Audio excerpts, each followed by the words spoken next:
আপনার সাথে আমার অনেক কথা আছে। আজকে চলে যাচ্ছেন, এমন ঘটনা হলো ফিরে আসবেন। চুপচাপ ভদ্রতা বজায় রেখে কান লাগিয়ে কথা শুনবেন। দুনিয়া থেকেই বলছেন ফেরাউনের স্ত্রী আসিয়া, হে আমার প্রতিপালক, তোমার নিকটে জান্নাতে আমার জন্য একটি ঘর তৈরি করো।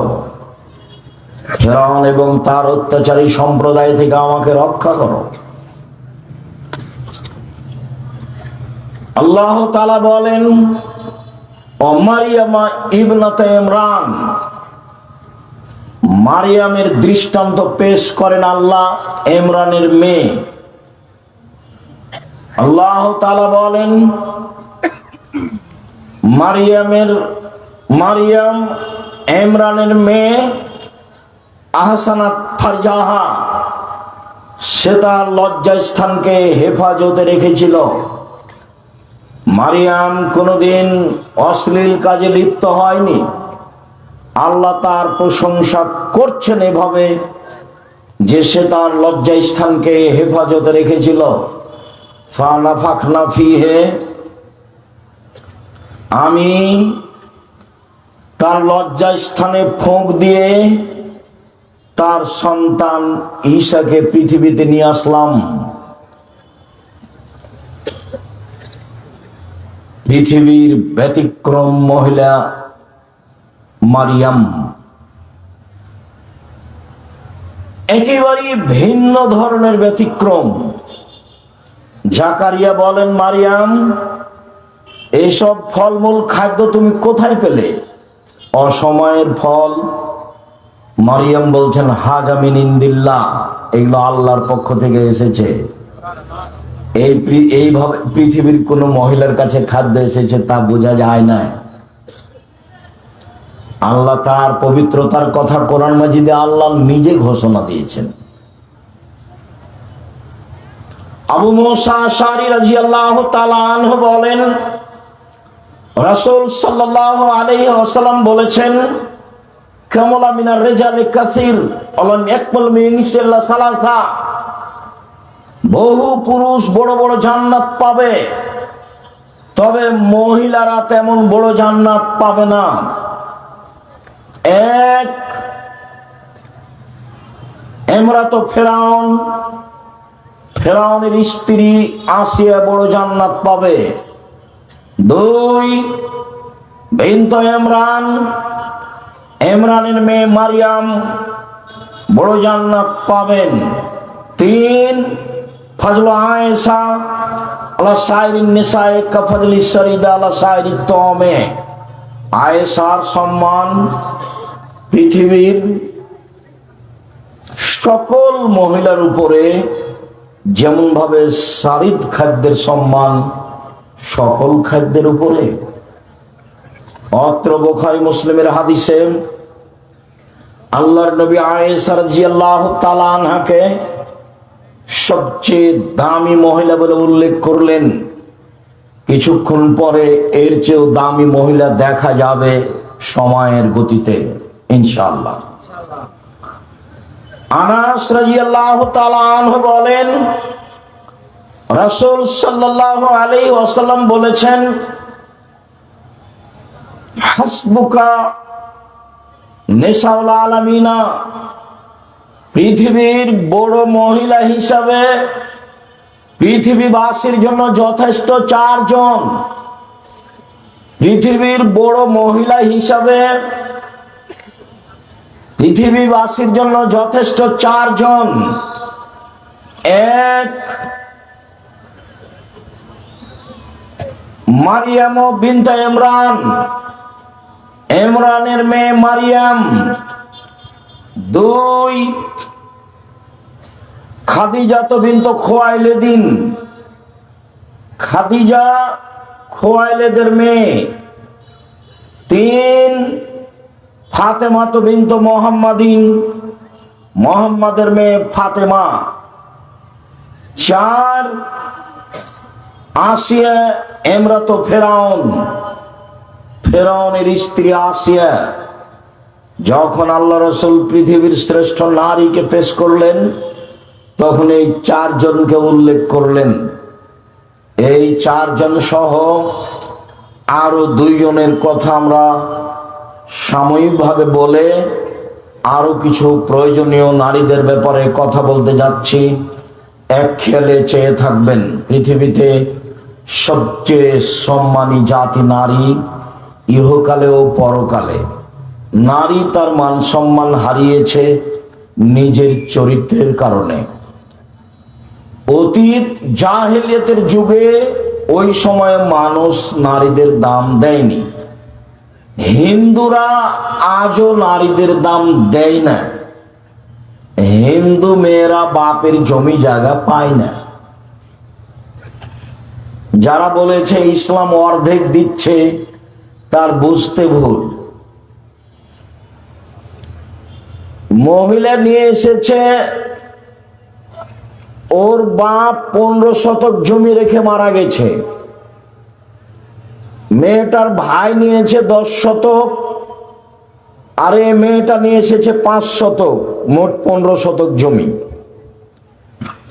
এবার যে লোক, এই মহিলার স্বামী, ওর বাপেরও ছিল 15 শতক জমি, ওর স্বামী পেয়েছে 10 শতক, আর ওর বোন নিয়ে গেছে 15 শতক। তো এ নিয়ে এসেছে 5 শতক, আর এর স্বামী পেল 10 শতক, এই যে 15 শতক। অবিচার তো বুঝতে পারেনি, সেজন্য বলেছে। আপত্তি হলে তো হিন্দুদের উপরে হতো। ও তো জমি দেবে না, বাপ মেয়েকে জমি দেবে না, তাই বিবাহের দিন সবকিছু দিয়ে দিয়েছে। আর বিবাহ যখন পড়ানো হয়েছে, তখন এই শর্তে, আমি স্বামীকে উপার্জন করে খাওয়াবো। কেন এই নির্যাতন? কি তার প্রতিকার আছে কিনা একটু দেখেন। কেন এই নির্যাতন? কি তার প্রতিকার? নারীরা বলছে আমরা কেন নির্যাতিত, তার প্রতিকার কি হতে পারে? তো নারীরা যদি বেগম রোকেয়ার পথে যায় তো নির্যাতিত হবেই। বেগম রোকেয়ার একটা নগদ ঘটনা শোনায়, কেন যে ওই বইটা পড়েন না? কেন হব অবরোধবাসিনী? বেগম রোকেয়া বলছে মহিলারা হলো অবরোধবাসিনী। রংপুর গাইবান্ধার আর একজন মহিলা বলছে কেন হব অবরোধবাসিনী? অবরোধবাসিনী কেন হব? তো এখন রোকেয়া বলছে অবরোধবাসিনী। কথার কথা, নওগাঁ ট্রেন স্টেশনে 8-10 জন মহিলা হজ করতে যাবে, তো ওদের সাথে মাহারাম আছে একজন। তো ওরা খুব পর্দা করে, তো তখন একটা বড় চাদর দিয়ে মহিলাদেরকে ঢেকে ওই মালিক চলে গেছে। তো এখন স্টেশন মাস্টার এসে পা দিয়ে লাথি মারছে, বলছিল কিসের বস্তা এগুলো, কিসের বস্তা? পর্দার নিন্দা দেখাচ্ছে বেগম রোকেয়া। পর্দার নিন্দা, এই পর্দা কেন?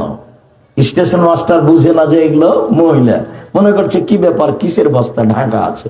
তো পা দিয়ে লাথি মারে মারে বলছে এগুলো দেখি কি। মানে এরকম পর্দা চাইনিও। তুমি মহিলা মানুষ, বাংলাদেশে বসবাস করো, কি বা পড়েছ কখ সেটা আমার অবগতিতে নেই। তুমি নিজেকে কি দেখাতে চেয়েছো, কি বুঝাতে চেয়েছো, তুমি কি করতে পারো? তোমার তো শেষ ফলাফল যে না। তুমি তো ভুরু তুলে চলো, তুমি তো দাঁত চিকন করো, তুমি তো নখ বড় রেখেছ, তুমি তো সামনে চুল ছোট রেখেছ। তোমার বাপও মূর্খ, তোমার মাও মূর্খ। তোমার বাপ তোমার মাকে আর তোমাকে যদি আমি অশিক্ষিত প্রমাণ করতে না পারি, জাতির সামনে বক্তব্য দেব না। জাতির যদি রাস্তাঘাট করে দিতে না পারি, জাতির যদি স্কুল কলেজ করে দিতে না পারি, জাতিকে চূড়ান্ত সঠিক ধর্ম দিতে পারবো ইনশাআল্লাহ। ধর্মের ব্যাপারে জাতিকে ফাঁকি দিয়ে আমি পরকাল হারাতে রাজি নই। তোমার বাপকে দিয়ে তুমি চ্যালেঞ্জ করো, তোমার বাপকে, তোমাকে, তোমার মাকে আমি অশিক্ষিত প্রমাণ করতে না পারলে আজকে নওগাঁ জেলায় বক্তব্য বন্ধ করলাম, জিন্দেগিতে কোনোদিন আর বক্তব্য দেব না। তোমার ভাইয়ের অবস্থাতে একটু আগে বললাম, যে কোম্পানি টাকা দেয় সেই কোম্পানির ওষুধ লিখে। তোমার ভাইয়ের কথা তো বললাম, চুরি করে খায়, ইঞ্জিনিয়ার। যে ব্যতিক্রম থাকতে পারে সেটা আমি বলি না যে ব্যতিক্রম নেই। আপনি মন খারাপ করবেন না, আপনার বুকে সাহস থাকলেই হলো। বাস্তবতায় দেখবেন আপনি, বাস্তবতা লাগবে একটা। যেখানে বিদ্যার কথা বলেছেন আল্লাহর নবী, সেখানে আদর্শের কথা বলেছেন। আদর্শ কি জিনিস? জাবের বললেন, আল্লাহর নবী, আমার আব্বা উহুদের যুদ্ধে শহীদ হয়েছেন, 9 জন মেয়ে রেখে আমার 9 জন বোন আছে। আমার বোনদের সমবয়সের মেয়েকে আমি বিবাহ করতে চাইনি 4টা কারণে। আল্লাহর নবী, আমার বোনদের সমবয়সের কম বয়সের মেয়েকে আমি বিবাহ করতে চাইনি 4টা কারণে। বুখারী মুসলিম। এক, বেশি বয়সের মহিলা বিবাহ করেছি যাতে করে আমার স্ত্রী আমার বোনদেরকে বিদ্যা শিখাতে পারে। 2, যাতে করে আমার স্ত্রী আমার বোনদেরকে শিষ্টাচার শিখাতে পারে। শিষ্টাচার কি জিনিস? নখ বড় কি শিষ্টাচার? নখে নেইল পালিশ কি শিষ্টাচার? ভরু তুলে চিকন করা কি শিষ্টাচার? দাঁত ছিলে পরিষ্কার করাই কি শিষ্টাচার? উঁচু স্যান্ডেল পরে লম্বা দেখানোই কি শিষ্টাচার? ব্রেসিয়ার পরে নিজেকে কম বয়সের দেখানোই কি শিষ্টাচার? সামনে চুল ছোট করাই কি শিষ্টাচার? বন্ধু বান্ধবের সাথে হেলে দুলে চলাই কি শিষ্টাচার? সকালে বিকালে বন্ধু বান্ধবের সাথে চলাই কি শিষ্টাচার? এটাই কি শিষ্টাচার? শিষ্টাচার কাকে বলে? শিষ্টাচার কি জিনিস? আল্লাহর নবী, আমি বেশি বয়সের মহিলা বিবাহ করেছি, তার 2 নম্বর কারণ আমার স্ত্রী আমার বোনদেরকে শিষ্টাচার শিখাবে। ধর্মের 2য় বড় অংশ হলো শিষ্টাচার। নবীদের বৈশিষ্ট্য 10টি, শিষ্টাচার 10টি। 1, দাড়ি ছেড়ে দিতে হবে, চাঁচা যাবে না, ছোট করাও যাবে না। চেঁচে ফেললে চোখের পাওয়ার কমে যাবে, স্ত্রী মিলন ক্ষমতা কমে যাবে, আর মহিলার সাদৃশ্য হবে, তখন ওর উপরে গজব নাজেল হবে। চেঁচে ফেললে তার উপরে কি হবে? ও গজব নাজেল হবে। কেন? ও এখন মহিলা হতে চায়। দাড়ি নেই কার? মহিলাদের। আপনি তো পুরুষ মানুষ। 2, কাশুসারে মোচ কেটে ফেলতে হবে, মোচ চেঁচে ফেলা যাবে না, পুরুষের পরিচয়। 3, কাসুল আজফার, নখ কেটে ফেলতে হবে, নবীদের বৈশিষ্ট্য। নখ কেটে ফেলতে হবে, নবীদের বৈশিষ্ট্য। আপনার স্ত্রী আপনার মেয়ে নখ কাটতে বাধ্য। যদি নখ বড় আছে, নেইল পালিশ আছে, বুঝবেন এ মেয়ে শিক্ষিতা নয়। দলিল আপনার কাছে আছে, আমার কাছ পর্যন্ত পৌঁছিতে হবে না। ইহুদি খ্রিস্টানদের পতিতালয়ের মেয়েরা নখে নেইল পালিশ দেয়। ইহুদি খ্রিস্টানদের পতিতালয়ের মেয়েরা নখে নেইল পালিশ দেয়। ইহুদি খ্রিস্টানদের পতিতালয়ের মেয়েরা নখে নেইল পালিশ দেয়। মুসলিম মহিলাকে হাতে মেহেদি দিতে হবে, হাতের নখে তো দিতে হবে, পায়ের নখেও দিতে হবে, দিতে বাধ্য। হাতের নখে তো দিতে হবেই, মহিলাদেরকে পায়ের নখেও মেহেদি দিতে হবে। নাক ফুলে বেঁধে বগলের লোম উঠিয়ে ফেলতে হবে। ব্লেড ব্যবহার করা যাবে না, নারী পুরুষ একই হুকুম। হালাকুল আনাতে নিচের লোম পরিষ্কার করতে হবে, ঊর্ধ্বে টাইম 40 দিন, পুরুষ নারী একই হুকুম। পেশাব পায়খানার পরে পানি দিয়ে পবিত্রতা অর্জন করতে হবে, নবীদের বৈশিষ্ট্য। পানি না থাকলে ঢেল টিস্যু পেপার, সেটা ভিন্ন কথা। পানি থাকা সত্ত্বেও ঢেল টিস্যু পেপার নিয়ে 40 কদম হাঁটা, খক খক করে কাঁসা, পায়ের উপরে পা তোলা, এইটা একটা বেহায়াই। যদি এটাই হয়, তাহলে আপনি পবিত্রতা অর্জনের জন্য জান্নাত পাওয়ার আশায় 40 কদম হাঁটেন, আপনার বউ ঢেল নিয়ে হাঁটে না কেন? বলে ও হাঁটলে কেমন কেমন লাগবে দেখতে। তো ও হাঁটলে যদি কেমন কেমন লাগে দেখতে, তো আপনিও যখন হাঁটেন তখন তাকে দেখতে কেমন কেমন লাগে? একই ব্যাপার। আপনি আর ও, মহিলার পুরুষ ভিন্ন ভিন্ন, জুতা স্যান্ডেলও ভিন্ন। আয়েশা রাদিয়াল্লাহু তাআলা আনহা বলেন, যেসব মহিলারা পুরুষের জুতা স্যান্ডেল পরে ওদের উপরে অভিশাপ, যেসব মহিলারা পুরুষের জুতা স্যান্ডেল পরে তাদের উপরে অভিশাপ। আবু হুরায়রা রাদিয়াল্লাহু তাআলা আনহু বলেন, রাসূল সাল্লাল্লাহু আলাইহি ওয়াসাল্লাম বলেছেন, মান তাসাব্বাহা বিকওমিন ফাহুয়া মিনহুম। চলা ফিরায়, খানা পানিতে, উঠা বসাতে, পোশাক আশাকে, কলম খাতাতে, প্রতিষ্ঠানের নিয়ম নীতিতে খ্রিস্টানের সাথে মিশে যাবে তা যারা, তাদের কিয়ামত হবে তাদের সাথে। শুনুন, একদা রাসূল সাল্লাল্লাহু আলাইহি ওয়াসাল্লাম আফসোস করে বলেন, পৃথিবীর মানুষ শুনে রেখো, আমি আমার উম্মতের উপরে আশঙ্কা করে যাচ্ছি, আমার উম্মত ইহুদি খ্রিস্টানের সাথে মিশে যাবে। ডান পায়ের জুতা যেমন বাম পায়ের সমান, বাম পায়ের জুতা যেমন ডান পায়ের সমান, চাল চলনে, কথাবার্তায়, পোশাকে আশাকে, নখে দাড়িতে, খাতা কলমে, শিক্ষা প্রতিষ্ঠানে, কোর্টে কাচারিতে তাদের সাথে মিশে যাবে সমান সমান। এবার তিনি নিচের দিকে নামতে লাগলেন, নামতে নামতে নামতে বলছেন, পৃথিবীর মানুষ শুনে রেখো, ইহুদি খ্রিস্টান যদি মার সাথে জেনা করে থাকে, তো আমার উম্মত তাদের সাথে মিল দিতে গিয়ে মায়ের সাথে জেনা করবে। আপনি দেখতে পান না কোনোদিন বিমানবন্দরে গেছেন কিনা, বাংলাদেশে এসে পোশাক পরিবর্তন করে, কিন্তু যখন লন্ডন আমেরিকা থেকে বহির্বিশ্ব থেকে আসে মেয়েটা, তখন অন্তত বিমানবন্দরে সেই পোশাক পরেই থাকে, বাড়ি পর্যন্ত যাওয়ার চেষ্টা করে। ও ভেবেছে ইহুদি খ্রিস্টানদের মতো ল্যাংটা হয়ে থাকায় আমার আদর্শ। আদর্শচ্যুত করেছে তার বাপ, আদর্শচ্যুত করেছে তার মা। জন্ম দিলে বাপ হওয়া যায় না, প্রসাব করাতে পারলেই মা হওয়া যায় না, আদর্শের নাম বাপ। শুনুন, বলে তুরাজ্জালাহুম না, আমার স্ত্রী যেন আমার মেয়েদেরকে পরিপাটি করে সাজগোজ করে রাখতে পারে, সেই জন্য বেশি বয়সের মেয়ে বিবাহ করেছি।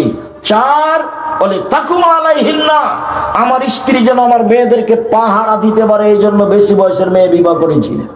এই ছেলে, 1 নম্বর বিদ্যা, 2 নম্বর কি বলো? শিষ্টাচার, আদর্শ। দেখো, আদর্শচ্যুত হয়ে পয়সা ইনকাম করে সফলতা অর্জন করিও না, কোনো লাভ নেই। দেখো, বিদ্যা অর্জন করলে জাতির উপকার করতে পারলে না, টাকা মেরে খেয়ে বললে আমি বড় ইঞ্জিনিয়ার, কি করলে জীবনে? তোমার বাপের টাকাও লস। চাঁপাইনবাবগঞ্জের ভাষাতে আমও গেল, ছালাও গেল, কাঁদতে কাঁদতে 2 চোখও গেল। তোমার বাপ মায়ের অবস্থায় তোমার বাপ মা ভুল বুঝেছে, এই বুঝ আমি গ্রহণ করিনি। সম্মানিত দিনী ভাই বোন, এবার আপনাকে ধারাবাহিকতায় দেখাই পৃথিবীর শ্রেষ্ঠ মহিলা, সবচেয়ে দামি মহিলা খাদিজা রাদিয়াল্লাহু তাআলা আনহা। আবু হুরায়রা রাদিয়াল্লাহু তাআলা আনহু বলেন, জিবরাইল আমার কাছে আল্লাহর নবীর কাছে আসলেন। আল্লাহর নবীর কাছে এসে জিবরাইল বলছেন, আল্লাহর নবী, এই যে খাদিজা আসছে, তার হাতে একটা বাটি আছে, ফিহে তামুনে দাম, তাতে আছে খাদ্য, তাতে আছে তরকারি। এই যে খাদিজা আসছে, তার হাতে একটা বাটি আছে, তাতে আছে খাদ্য, তাতে আছে তরকারি। ফাইজা আতাতকা, যখন খাদিজা আপনার কাছে চলে আসবে, জিবরাইল বলছে। কে কাকে বলছেন? জিবরাইল আলাইহিস সালাম আমাদের নবী মুহাম্মদ সাল্লাল্লাহু আলাইহি সাল্লামকে বলছেন, এই যে খাদিজা আসছে, তার হাতে একটা বাটি আছে, তাতে খাদ্য তরকারি আছে, আপনার জন্য নিয়ে আসছে। তো আপনার কাছে আসলে বলবেন, খাদিজা ফাকরা আলাইহা সালাম মিন রাব্বিহা, আপনি তাকে বলে দিবেন, খাদিজা আল্লাহ তোমাকে সালাম দিয়েছে। বলিয়েন, খাদিজা জিবরাইল তোমাকে সালাম দিয়েছে। অবাসসিরহা বিবাইতিন ফিল জান্নাহ মিন কাসাবিন লা সাকাবা ফিহি ওয়ালা কাসাব, আর এমন একটা জান্নাতে ঘরের কথা বলে দিবেন, যেই ঘরটা তার জন্য আল্লাহ হীরা মুক্তা মাণিক্য দ্বারা তৈরি করেছেন, যাতে কোনো হইচই নেই, যাতে কোনো কষ্ট ক্লেশ নেই, যাতে কোনো হইচই নেই, যাতে কোনো ক্লান্তি নেই। এক, আল্লাহ সালাম দিয়েছে। পৃথিবীর কোন মহিলা আল্লাহর পক্ষ থেকে সালাম পায়নি। দুই, জিবরাইল সালাম দিয়েছে। তিন, জান্নাতে একটা ঘর তৈরি করা হয়েছে। আসিয়া দামি মহিলা, ফেরাউনের স্ত্রী, উনি বলছেন যে জান্নাতে ঘর বানান, আর জিবরাইল এসে আমাদের নবীকে বলছেন যে আল্লাহ জান্নাতে ঘর তৈরি করেছেন। এবার তফাৎ বুঝেন। এই ছেলে, ওই যে কম বুদ্ধির ছেলে পাশ থেকে উঠছোটা আপনি খেয়াল করেন না কেন? আমি তো আর কোনো কেসা কাহিনী নিয়ে আসিনি। আপনি ভদ্রতা বজায় রেখে কিছুক্ষণ অপেক্ষা করবেন। আমি আপনার বিদ্যার উপরে মাঝে মধ্যে আঘাত করতে চেয়েছি। কেন? যে বিদ্যা আপনার ক্ষতি করে সে বিদ্যা মূলত বিদ্যা নয়। আপনি বাংলা ইংরেজি শিক্ষা অর্জন করেন, কিন্তু জাতির উপকারার্থে করেন। কার উপকারার্থে? জাতির উপকারার্থে। আরে পয়সা তো হিন্দুরও আছে, পয়সা তো ইহুদি খ্রিস্টানদেরও আছে, টাকা তো ওদের, পৃথিবী তো তাদের। ওই নবীর যুগেও ছিল পৃথিবী তাদের, আজও পৃথিবী তাদের।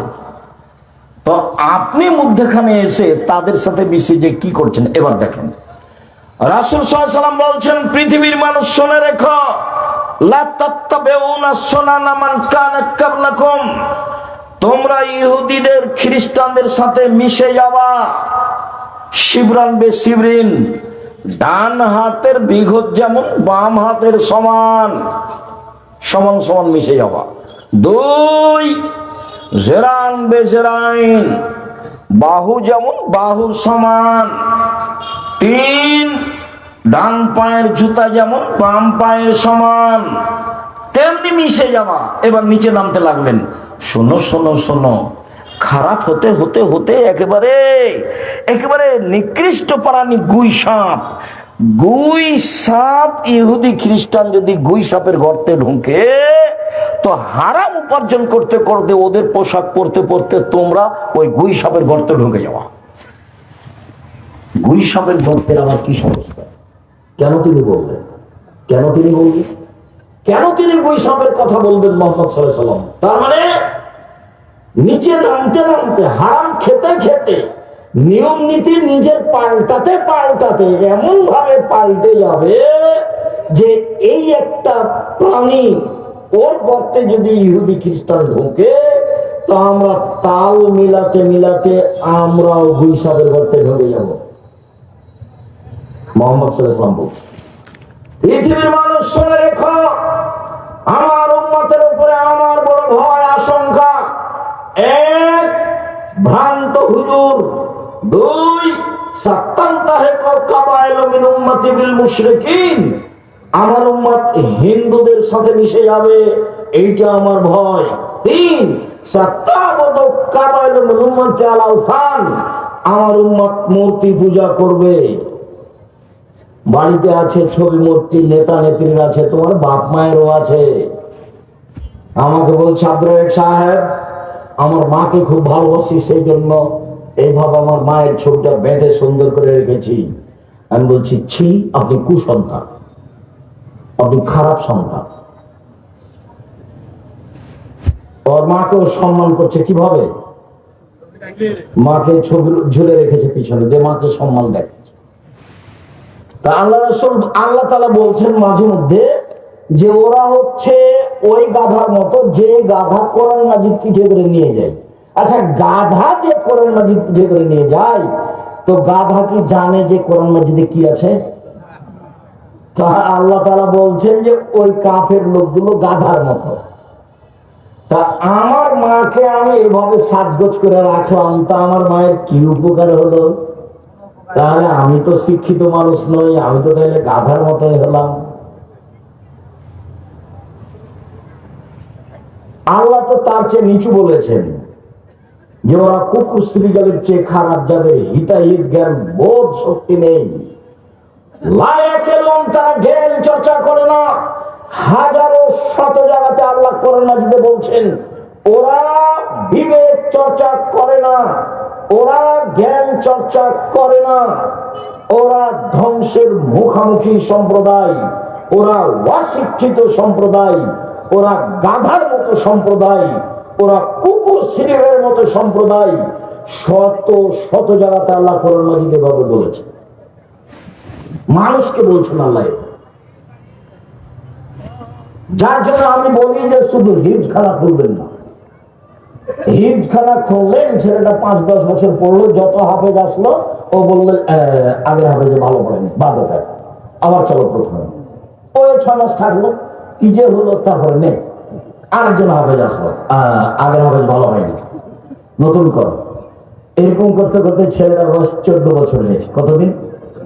14-15 বছরে। এ কিন্তু আর পড়ে দিবে না, ওর মাথায় একটা বড় টুপি আছে, তার উপরে একটা লাল রুমাল আছে, এখন দাওয়াত খেয়ে বেড়ায়।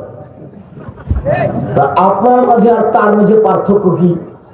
আপনার মাঝে আর তার মাঝে পার্থক্য, আপনার মুখস্থ আছে ইখলাস আর ফালাক আর কুল আল্লাহু আহাদ, আর ওর একটু বড় আছে, এইটুকু পার্থক্য। আপনি যেমন বুঝেন না, ওই তেমন বুঝে না। কেলাহুমা সাওয়া সাওয়া, দোনোকে বারাবার, দোনোকে সব বারাবার, সব সমান সমান। জীবনটা 16 আনায় মিছে, জীবনটা 16 আনায় মিছে। মাঝি চাঁদ কেন বাড়ে কমে, তাকে আর বলতে পারি? 4 আনায় মিছে। এই হয় সে হয় 8 আনায় মিছে, এই হয় সে হয় 12 আনায় মিছে। বাতাস উঠেছে, নৌকা খেপে উঠেছে, দোলে উঠেছে। বাবু সাঁতার দিতে জানো বাবু? না রে বাবু, না, আমি তো সাঁতার দিতে জানি না। মাঝি বলে এখন দেখি বাবু তোমার জীবন 16 আনায় মিছে। বাপ বেটার জীবন 16 আনায় মিছে। মনে কিছু নিয়ে না, আপনাকে আমি কষ্ট দিনই, আপনাকে আমি বুঝাতে চাচ্ছি ভুল হিসাব। হিসাব আপনার ভুল আছে। সম্মানিত দিনী বোন, আপনার ইমানের দুর্বলতা। আরে দেখেন না ইমান কি জিনিস? দুনিয়াতে বলছেন যে আপনি বলে দেন খাদিজাকে আল্লাহ সালাম দিয়েছে। আরে খাদিজা তো মানুষ, অন্য কিছু নাকি? খাদিজাকে অন্য কিছু? এটি তো মানুষ। 2 জিবরাইল সালাম দিয়েছে। 3 জান্নাতে ঘর তৈরি করা হয়েছে। আব্দুল সাহেব 2-1টা খাদিজার কথা বলবেন, একটু শোনান না। আমরা জানি যে খাদিজা মহিলা মানুষ, কিন্তু কি করতে পারি আপনাকে একটু বলি। তাহলে একটু 1 মিনিট এক খেলে চেয়ে থাকবেন। মুহাম্মদ সাল্লাল্লাহু আলাইহি ওয়াসাল্লাম একদিন গায়ে হীরা থেকে এসে বলছেন, খাদিজা খাদিজা খাসি দালা নাফসি, আমি মনে হয় মরে যাব, আমি মনে হয় মরে যাব। সামেলুনি সামেলুনি, কম্বল দিয়ে আমাকে জড়িয়ে ধরো, আমার যে কি হয়। এই কথা আল্লাহ রাসূল বলেন। এবার খাদিজা বলছেন, দেখেন আপনাকে একটু পার্থক্য দেখাবো, চেয়ে থাকবেন এক খেয়াল। এবার খাদিজা রাদিয়াল্লাহু আনহা বলছেন, কাল্লা, কখনো নয়, অসম্ভব, এটা হতে পারে, আপনার কোন সমস্যা হবে। আল্লাহে আল্লাহর কসম, আল্লাহে আল্লাহর কসম, আল্লাহে আল্লাহর কসম। আপনি আত্মীয়ের সাথে সদাচরণ করেন। 2 তাহমিলুল কাল্লা, নিঃস্ব মানুষের বোঝা বহন করেন। 3 তাকসিবুল মাদুমা, যার কিছুই নাই তার ব্যবস্থা করেন। 4 তাকরিজ জাইফা, মেহমানকে খাবার দেন। 5 বিপদগ্রস্তদের সাথে থাকেন। কখনো নয়, অসম্ভব, কিছুই হবে না, আল্লাহর কসম, আল্লাহর কসম, আল্লাহর কসম। 1 সদাচরণ করেন। 2 নিঃস্ব মানুষের সাথে থাকেন। 3, নিঃস্ব মানুষের বোঝা বহন করেন। 4, মেহমানের খাওয়ার ব্যবস্থা করেন। 5, অসহায় মানুষের সাথে দিন রাত থাকেন। কখনো নয়, অসম্ভব কিছু হবে না। এটা খাদিজা। আর এরকম সময় আপনার স্বামী যদি আসে, এসে বলে যে খালেদা খুব সমস্যা, কি দুর্ঘটনা, খুব কি হয়েছে, তোমাকে বললাম তুমি যাও না, তোমাকে বললাম যে তুমি যাও না, তোমার তো স্বভাবই ভালো না, তোমাকে কত নিষেধ করলাম তুমি তবু চলে গেলে। এই দেখেন, এ হলো খালেদা, আর হলো খাদিজা। এ হলো খালেদা, আর হলো খাদিজা। তফাৎ আছে, অনেক তফাৎ। এইখানে আরেকটা কথা বলি, সময়ের গতিতে হবে। আবু হুরায়রা রাদিয়াল্লাহু তাআলা আনহু বলেন, রাসূল সাল্লাল্লাহু আলাইহি ওয়াসাল্লাম বলেন, খায়রুন নিসায়ে, মহিলাদের মধ্যে সবচেয়ে ভালো নারী। উপস্থিত দিনী বোন একটু শোনেন, কাজে যদি লাগে কিছু। এই মেয়ে কথা বলছো কেন? সম্মানিত দিনী বোনেরা, আমার ভাইয়েরা শোনেন, একটু কাজে লাগবে। পৃথিবীর মধ্যে সবচেয়ে ভালো নারী